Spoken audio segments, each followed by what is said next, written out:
ఆ 4-5 డేస్లో నాకు ఇంకా గుర్తుంది. నాకు చందు, వాసు, అరవింద్ గారు ఎంతో ధైర్యం ఇచ్చారు.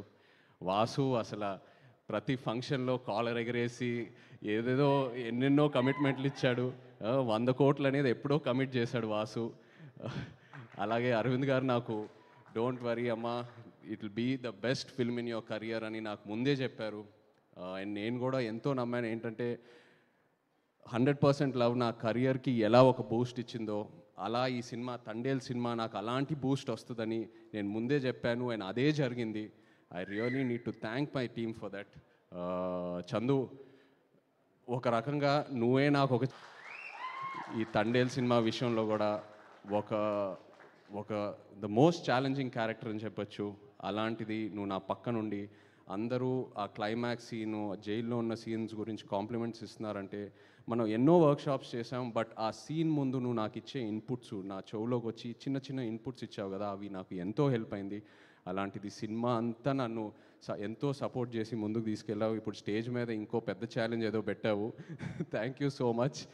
అండ్ ఇంకో భయం ఏంటంటే మనం మూడో సినిమా కలిసి చేయటం, మన జర్నీ ఎక్కడ పాడవకూడదని ఎంతో ఒక పాజిటివ్ జర్నీ. సో ఇది మన మూడో సినిమా కలిసి చేయటం అని ఇది ఇంత ఇంత పెద్ద హిట్ అవటం అనేది ఎంతో ఆనందంగా ఉంది Chandu. I also wish you all the best. Just hope you grow, just keep growing and you definitely will. Thank you Chandu. అలాగే అరవింద్ గారు గురించి, వాసు గురించి ఆల్రెడీ ముందు చెప్పాను. ఒక భయం మొదలైంది. ఇంకో సినిమా వీళ్ళ సపోర్ట్ లేకుండా నేను ఎలా చేస్తాననేది ఒక భయం మొదలైంది. అంత కాంట్రిబ్యూట్ చేశారు ఈ సినిమాకి. అండ్ ప్రమోషన్ విషయంకి వస్తే, అంటే సినిమా విషయంలో ఎంత కాంట్రిబ్యూట్ చేశారో ఆల్రెడీ చెప్పాను. బట్ ప్రమోషన్ విషయంకి వస్తే ఒక సినిమా రిలీజ్ అయిన తర్వాత ఇంకా ఆడియన్స్లోకి ఎలా తీసుకెళ్లాలనేది ఫస్ట్ టైం నేను చూస్తున్నాను. గీతా ఆర్ట్స్లో వాళ్ళు చేసే ప్రమోషను, వాళ్ళు ఇచ్చే మా సపోర్టు, రెండో రోజుకే సినిమా రిలీజ్ అయిన రెండో రోజుకే థియేటర్కి తీసుకెళ్ళి జనాల్లోకి తీసుకెళ్ళాడు వాసు.